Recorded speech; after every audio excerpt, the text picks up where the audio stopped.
in those MSMs pretty hard for a couple weeks. He managed to take in a few sets off of Elegant. Nonetheless, here we go, grand finals. Yeah, Ned coming it looks like from it will be Sheik Cloud to start. Ned coming from winners, and then Javi coming from losers. So Ned has to win 1 set to take the tournament. Javi has to take 2 sets. These two players faced off in winners, and then Ned managed to take in a close game 5. Oh, okay. He going deep. That was such a cool string there from Javi. Ending it with like the forward smash into the edge pressure. Super scary stuff, and Ned's sneaking away. This is what I'm noticing immediately. There's this very big adaptation change right here from the Sheik coming up. The main thing is that Javi's playing much more aggressively in the upstage. He's actually jumping up. He's actually deciding to go for different mix-ups. His timing is different. He's not waiting all the time. He's immediately going for reactions. So he's playing a little different than before. These players are adapted. They're trying to win. I'm going to remind you guys, this is the biggest ignition so far. We have almost 200 entrants, $500 pop bonus. It is the biggest local we've ever seen in Chicago Smash 4. So this is one title that players, it's not just one local at this point. You could even call this a regional tournament at this point. Yeah, this is basically going to count as a regional on our PR qualification, which will be coming up at the end of the month. And Ned is just 18. I mean, both players want to win this. Ned is 18. You know, he's barely growing up. Going to tournaments because now he's able to travel. He wasn't before because he was so young. So he wants his money. He wants to be able to go to more tournaments, prove himself more. And obviously having money to show up to parents. That what you do is valuable is very important. And then Javi coming from Mexico. Mexico obviously you have to work really hard to get what you need or what you want. So obviously very big for Javi to be able to take this. So both players want this. Yeah, it matters. This is like a $350 money match or something. Even more. Oh, but Ned's sneaking away again. Oh, so scary. No one blinking on that left platform. That was amazing. That was amazing. Ned had the peace of mind to understand that down tilt was not a combo and air dodge. Okay, that's fine. At this point, that's fine because Cloud is able to get kills. Though you don't want to be at 0%. That's the thing. Being at 0% is a line where you can actually get KO. Yeah, this is Javi striking first here on Town and City.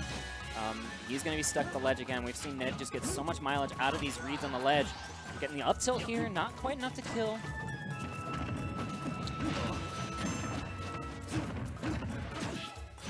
So it's a $223 money match here, guys. That's the difference between first and second.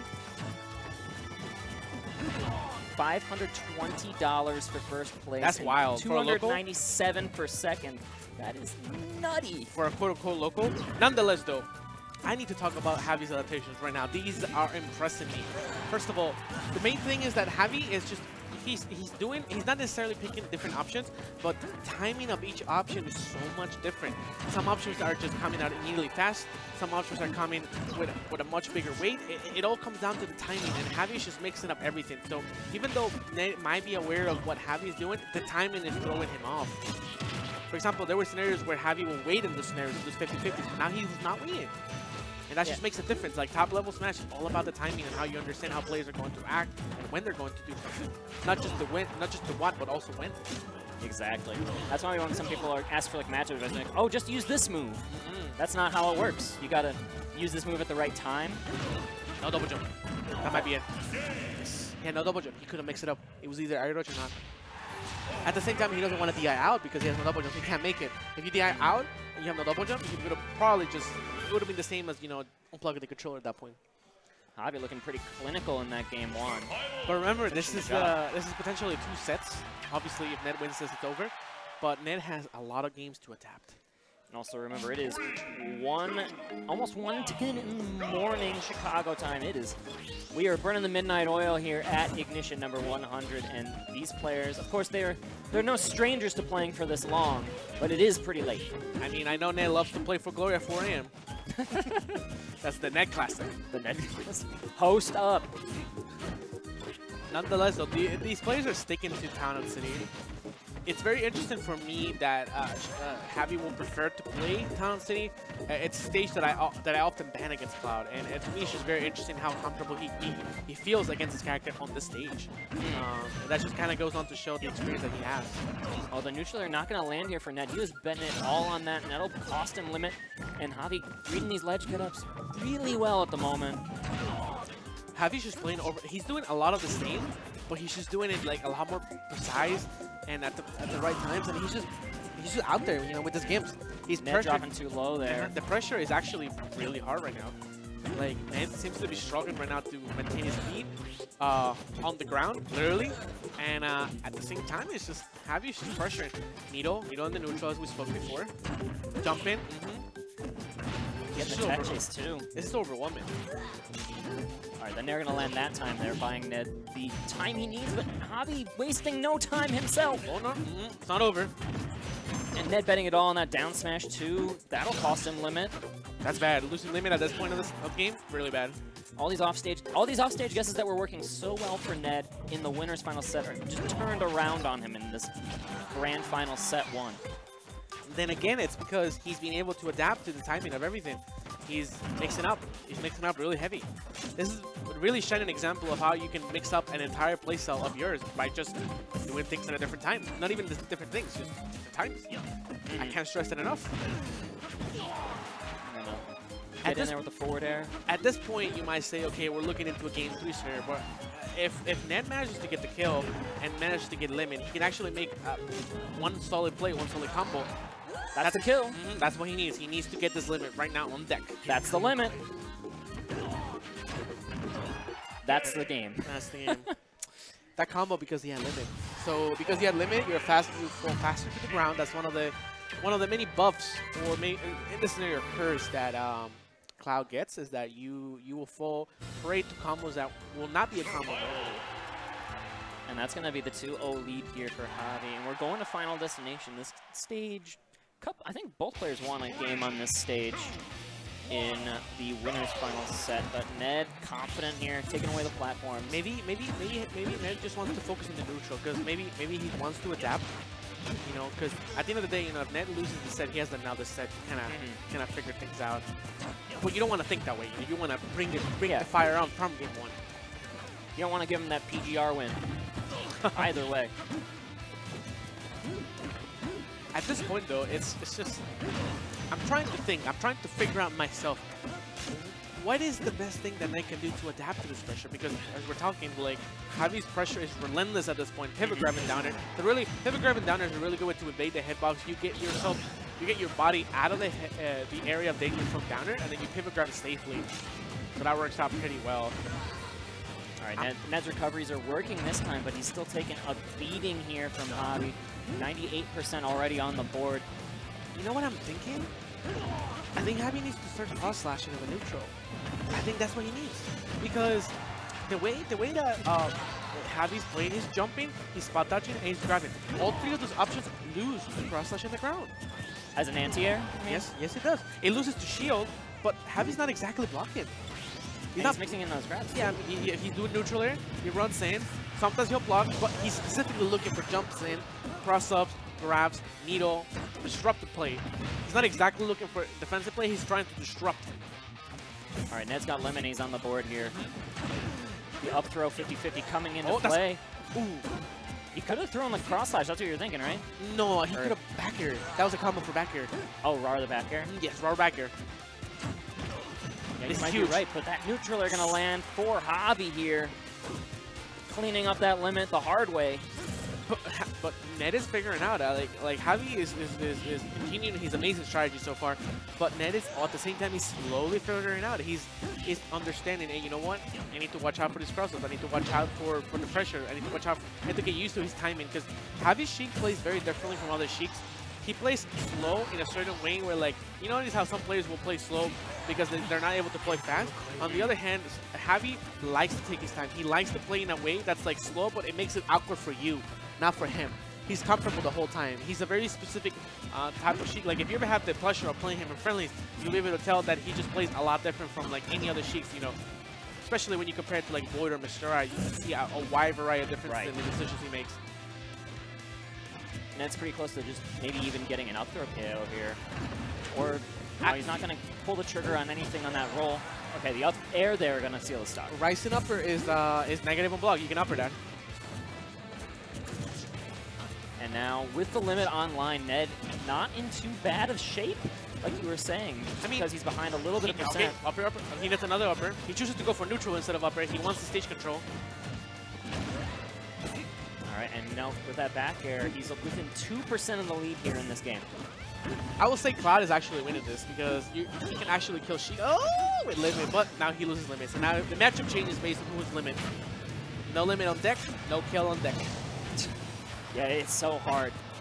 And we've seen Ned pull some like vanishing acts, sneaking away from these Sheik edge guards. Oh, that jab actually. That was huge because he had no bounce fish at that point and no double jump. He could have maybe gimped him. Air dodge at the right time. Wall jump. I love that. By wall jumping there, he can sweet spot the ledge with the up B, and then you don't let Javi go for like a down tilt play. Oh, he makes it up. Javi looking good. He makes it up. He makes it up.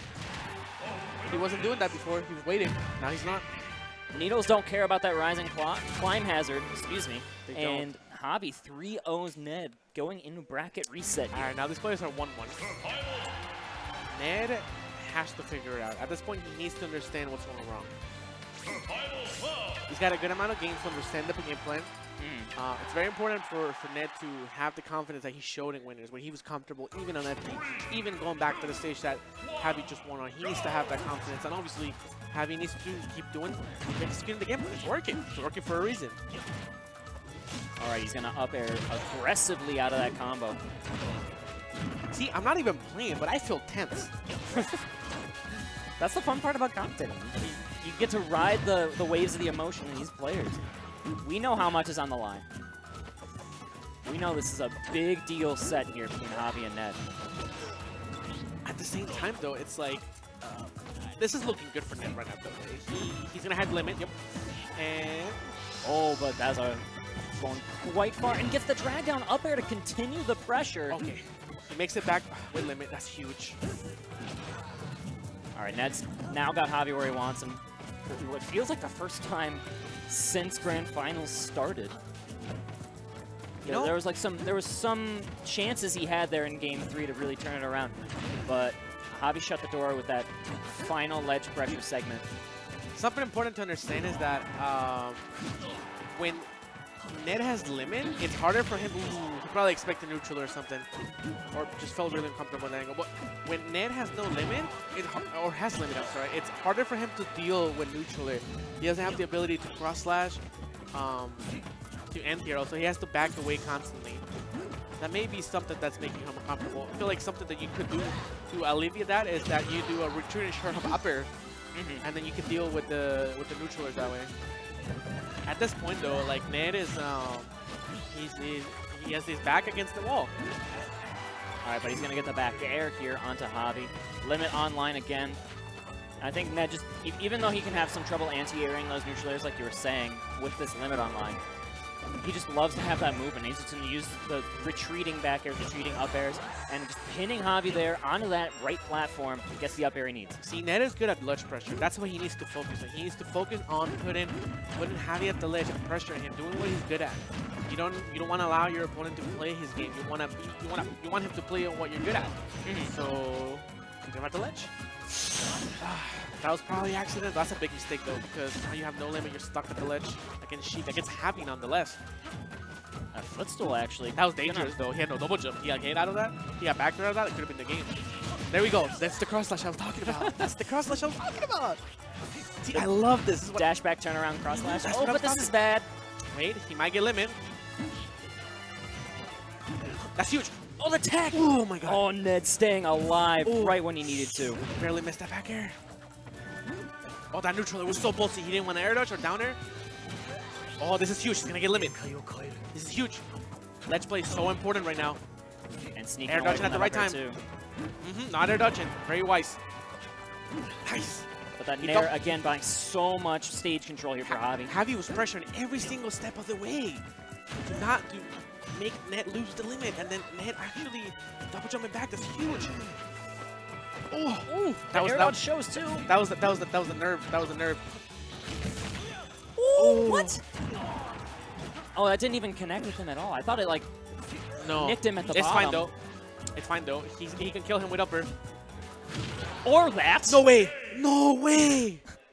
That was the no way ballsiest ledge get up option you could have picked.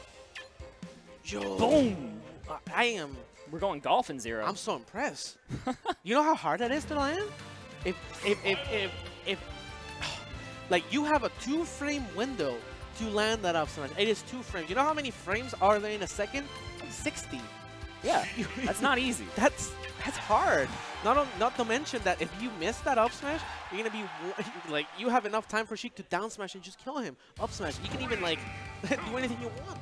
So it's like that's wild. He laid it all on the line, and that bought him a game lead in this grand finals bracket reset. That's what he needs to win in a game off of like having amazing timing like that.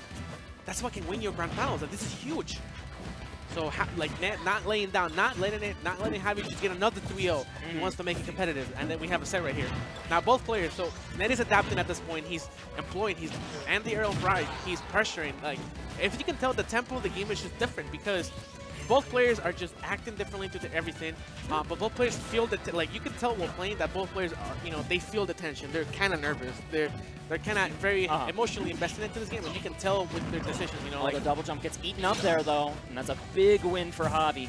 It is a big win, but he really wanted to intercept that up. He could have gotten a kill from that. Do you see that? He blocked 4-2 on sharp upper out of that. That's quick. That requires extremely fast reactions. Ned's reaction time is nutty. We've seen time and time again. The young kids, man, coming up. I'm 26. I like have dreams of reaction time like that. Javi's playing more shaky now. He's spot dodging. He's rolling away. He's not as confident in his grabs. He's playing more uncomfortable. You can visibly tell just from watching Javi that he's more uncomfortable. You can tell from the first set in which Ned was playing uncomfortable. He wasn't as on. He wasn't making as ballsy decisions. No! Big mistake. Oof. He wanted to limit that. He wanted to OP limit. He goes instead for the Beyblade. Yeah. That's fine though. That's fine. Because it's fine because you can kill him. You can kill Javi. Yeah, and Ned came back from worse last game. So he needs to like stay centered. This is obviously amazing for Javi. This is the opportunity to take this game. Big shot here. And okay, waiting. Pulling the trigger on that bouncing fish the wrong way though. You're right. The nerves are definitely online. They are. You can just tell. Like they're making mistakes that they're not making. They were not making winners. Like that vanish onto the stage. Because this is not just like a set. This is just the tournament set.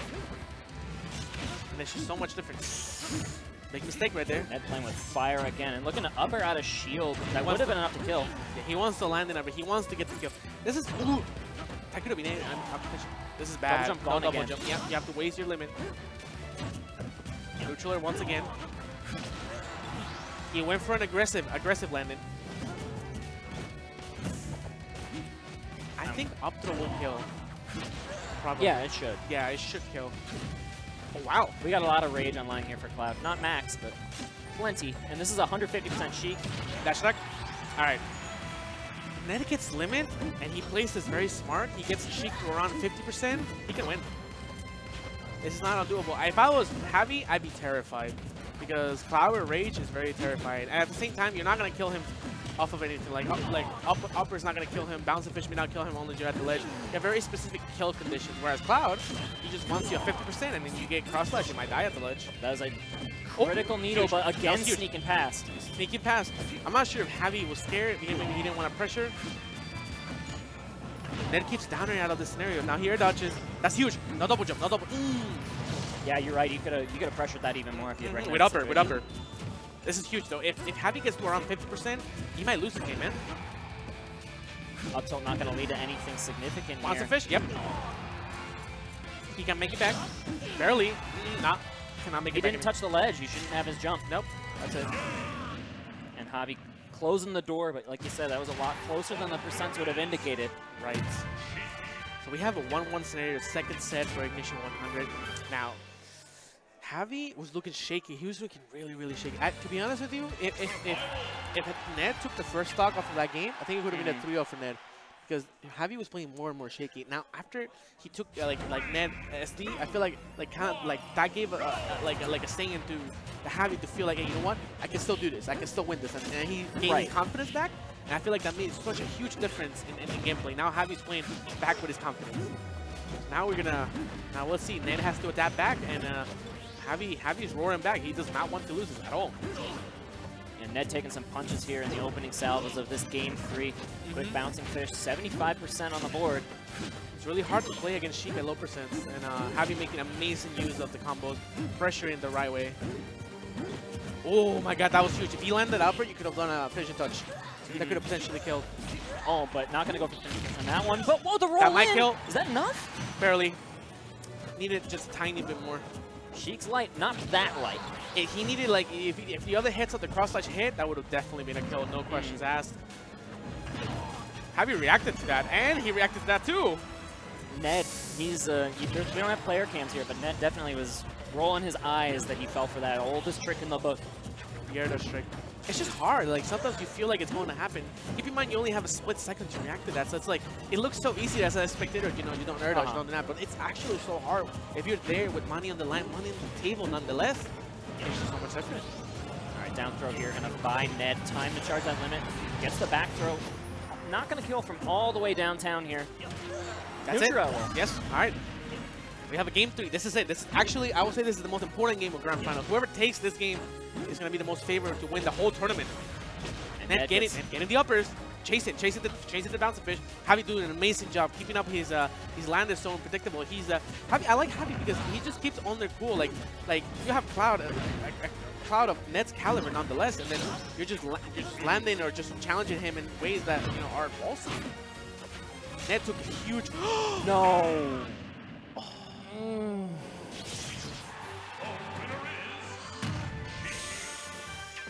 Oh no. Oh dude. All of Chicago at this point is just looking at the screen and we're all just like, you can just tell everybody was just this is Ned defending Chicago. That's a Steve Bartman if I ever saw 1-0. He's defending his home turf. He's got it. You need to win 2 games in a row now. Remember, we talked about how important Game 3 is on a best of 5. It is. Javi's looking comfortable. Javi just knows he has to push this advantage in and just take the tournament. Javi's looking better than ever. Like, Javi's gameplay and adaptation have been superb this tournament. He went from struggling against Ned to just kind of dismantle him at points, and that just goes on to show how you're able to adapt. And obviously, Javi, no extra in your 2 top-level play. But another ST. That's now looking at his controller like something's going on. That was meant to be a beam. This is bad. This is actually really, really, really bad. Javi playing cool as always. Man, I can't ever get a read like if he's tilted or anything. He always just has that same face. He's always just playing like, I'm here to play Smash Brothers. Yeah, Javi is one of those, like, he has that poker face. He, no matter what happens, he has the same face. You can just tell Ned emotional state, which is looking at him real quick. But obviously, Javi's a lot, he's older, so he has more experience in that regard.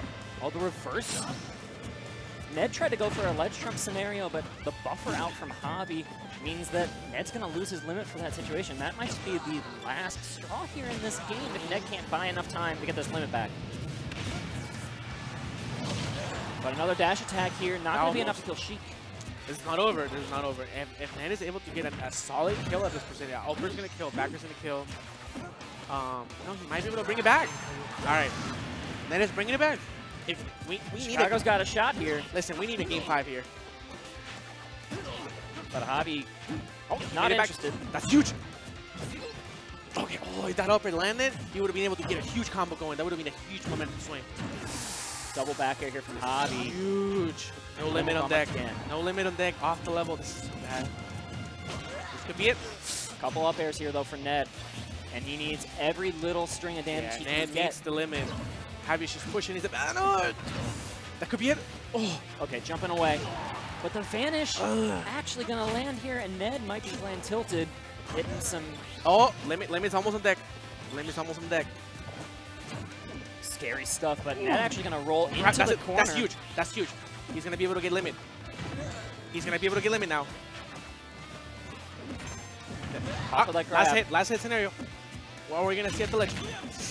Oh, but just going right through it. That barely missed. That was not interested, and that is the tournament here. Javi sealing that with the back air. That was 1 or 2 frames off, man. That could have been it. Craziness here. Damn. And Javi is going to be the champion of Ignition.